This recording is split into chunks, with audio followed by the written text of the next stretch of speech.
All right. Not weird segment. I don't know. It's always interesting when like the biggest stuff to talk about happens like the day after we record. And here we are a week later talking about it.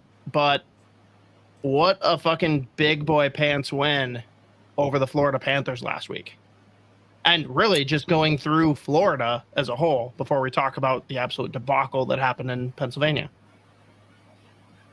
I mean, yeah, last week we said like what we were saying, the Wild, like they look good. They look like a very good hockey team. Obviously getting the results. At that point, they hadn't trailed in any games yet.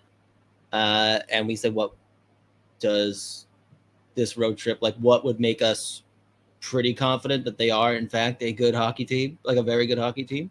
I think what I said was like, look, at least like looking like you belong and competing with both Florida teams. And they come away with 2 wins against both of them, including a 5-1 shit kicking of Florida. I think that's the second game in a row where they play Florida and Bobrovsky gets pulled. They scored 5 goals and 22 shots. But I mean that Eck goal, like right away, I'm like, just get him out of there. He's not crazy. about it anymore. Yeah, like didn't have himself set at all. Like I don't know why he wasn't anticipating any kind of shot whatsoever. And then even then, he still had a little bit of time to like react and get like he just didn't. Yeah, he didn't even move. But I mean, they're also again doing this without Spurgeon, who apparently looks like he may be good to go. I think I saw that from Russo today. So that's obviously a positive. But I mean, first of all, the win against Florida, they just outplayed them in all facets, I thought at least. It wasn't just because Bob couldn't make a save. But I mean, like second effort on pucks, hard on the forecheck, good in the neutral zone. And like the thing that Florida always kills teams with is if you don't get the puck out of the zone first try, like they are going to hem you in and they are going to just destroy you until the puck ends up in your net. And at no point did it feel like Florida had the forecheck going at all. Minnesota, honestly, it felt like they just kind of kept it simple, made the right plays at the right time, and then obviously capitalized on Bobrovsky having another off night against the Wild. But an incredibly impressive win. And then they followed that up with that win in Tampa, which like there were definitely parts of that game where Tampa was really going. Gustafsson made some ridiculous saves. But I mean, even when I think because Tampa did end up going ahead 2-1 at one point, but I mean, Minnesota at no point looked like they were ready to cave. They kind of just came back after those 2 goals against and immediately had some scoring chances themselves and got back on the score sheet and level. And then again, like last year, it felt like one thing would go wrong. And then the next 10 minutes, it was just like chaos, not being able to make a single play, not being able to connect a single pass, but they just at no point looked rattled at all other than the Philly game, which was just a full on shit show. But I mean, that was bound to happen eventually. But I mean, against teams like Florida and Tampa, like just wildly impressive. It's going to sound weird too, but like for me, the mark of a good team is beating the crap out of good teams and hanging with them and then kind of catching yourself with your pants down against the bad team because you just came off of 2 big wins. Like that's an early season lump. If you're doing that in March, bad. October, it's almost like, no, they're like feeling themselves and they just like overlook the Flyers because they fucking suck. Yeah. And I mean, that was just in general, just a fucking really weird game. Dude, I met up with Joe to grab some beers because the wife and kid are out of town for the weekend and watched the first period. And then I had to get back for kid duty. And like the amount of things that I missed in a maybe like 10-minute span was just insane. Very not weird. It is wild. Yeah. So again, I was in New Hampshire doing the fundraisers, which for that specific fundraiser, I always just make sure I post up in the food truck because it's electric. When it gets busy, it is chaos and we're flying around, fucking just frying shit. I had the game on my phone in the corner And in the middle of chaos, at one point I looked back at my phone and 3 goals had been scored, and I think I had my phone in my hand 2 minutes ago. I was like, where? It's like, I don't even know a plan about it at this point. But it was, I honestly thought once they got back to 2-2, I was like, okay, they're about to just score 7. They did not. Philly scored 7. But it was like periods of 5 minutes where nothing would happen, and then 2 minutes where it's just like fucking all out chaos. Very happy for Foligno to get his get a couple goals. That first goal he scored was ridiculous.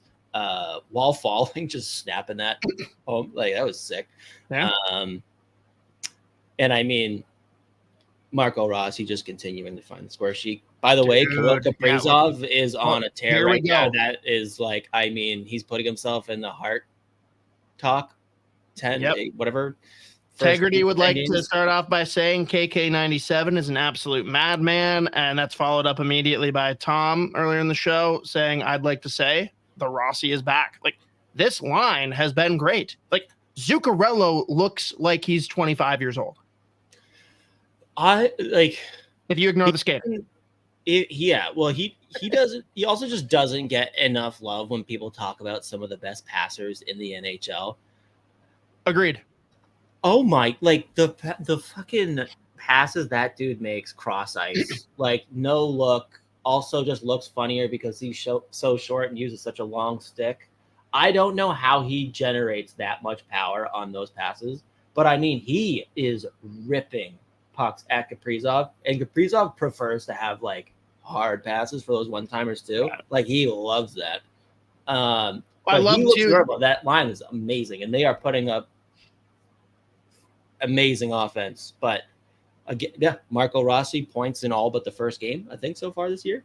And I mean, I read Russo's mailbag, which I didn't like some of the answers about Rossi and potential of like what it looks like down the line. They're not ready to commit to him long term. I get it, but like some teams, that's annoying.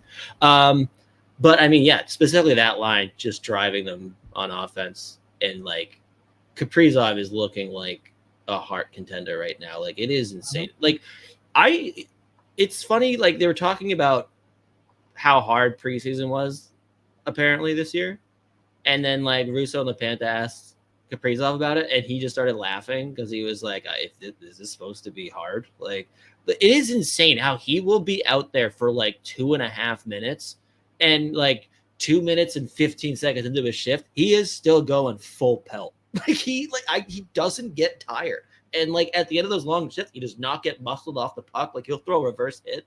He is an actual machine. It's incredible. Yeah. Well, and I'd love to. Friedman said, I think last week on the reduced version of 32 Thoughts, he said he thinks part of the negotiation to get Kaprizov to extend this coming summer is he gets to play as much as he wants. They will not pull him off the ice. They will not set him to lines. He just plays when he wants to play. Yeah, he's like at one point they had an offensive zone face-off, and it was like Kaprizov, Huzadinov, and Lauko. And I was like, wait, what? How do we? It's like, yeah, I think Kaprizov just said no to the change. I don't know. And it was like, okay, fair enough, dude. And I think also, he hit the crossbar. I'm sorry, dude. That's such a fun line. Yeah, like that should not be a first line, but like that's just a very fun line. The people that are on it, like that's just. Can you come up with a more fun line on this team? I don't think I can. No, that's just all out, all gas, no brakes, fucking high octane insanity. Like capped off with Kaprizov doing ridiculous shit. Which of the three is huffing the most gas? I think it might be Lauko, but Lauko for recreational reasons, most likely. I don't know. Nothing to do with that. Oh God.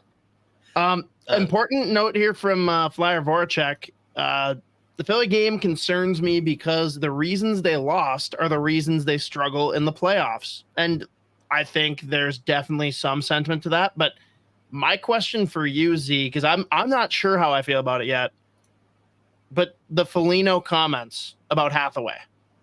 While I think we can agree that Hathaway deserved comments, it felt, I don't know.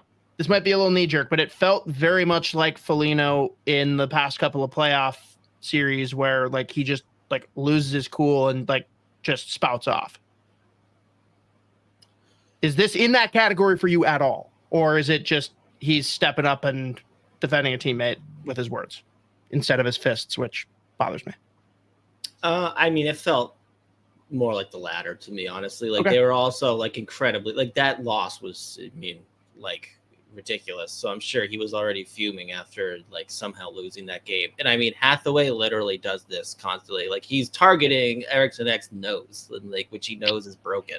And like, so that's just knows what he knows. Yeah, there you go.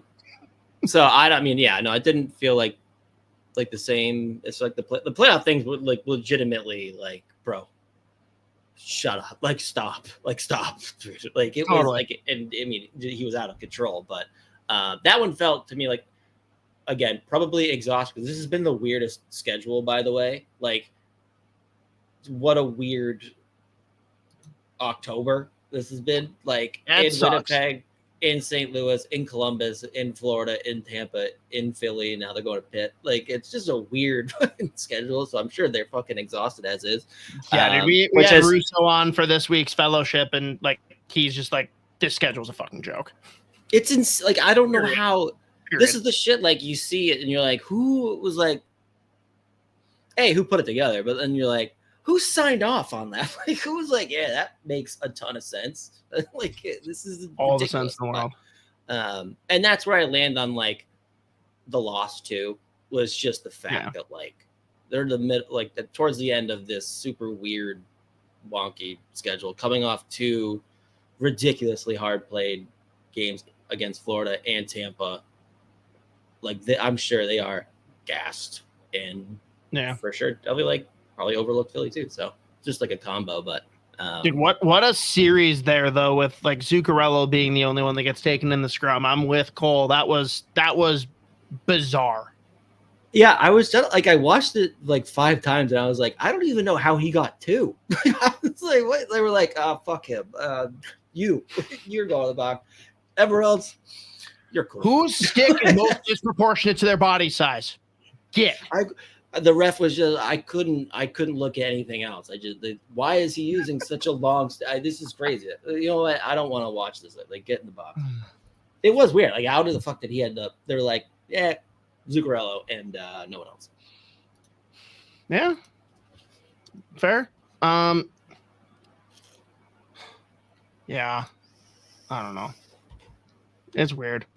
But we got this one here from Flyer Voracek as well, which I'm sure is not at all inspired by the beggings and clamorings of one Michael Russo, but manifesting the Calgary fall-off for the future partner of Zeev Buium, Rasmus Andersson, to be traded. Yeah, I mean, that's one, like, every time that there's, like, the super early trade options for teams or whatever, like, at this point, Anderson's firmly at the top of everyone's list, just because, I mean, we're assuming Calgary will have eventually fall off, which, I mean, I'd be shocked if they are going to. Yeah.